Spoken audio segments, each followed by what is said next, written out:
So I'm going to come back to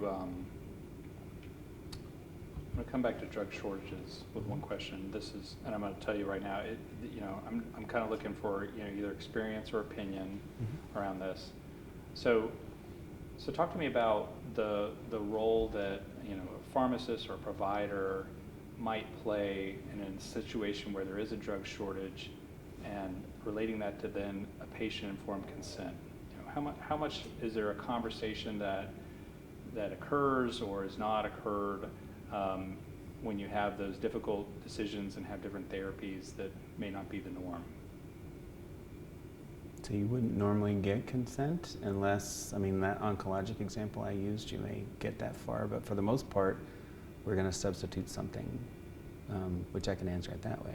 But it's fine. Okay. Yeah, I'm just kind of looking for what we're talking about in the course is, again, the interplay of informed consent and medications, and we go down a couple different areas, but so I'm not trying to pin you down. Informed consent might be interesting to talk about with oncologic therapy. That's fine. However you want to take it, I'd say I'd like to just have kind of just your perspective of that interplay.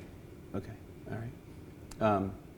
So informed consent with medications is usually something that is very difficult to navigate within a health system. One of the things you'll see, especially for treatment of cancer, is there often is chemotherapy informed consent. Usually not for a specific drug, but more from the prospect that you are having chemotherapy and you're being treated for a cancer indication.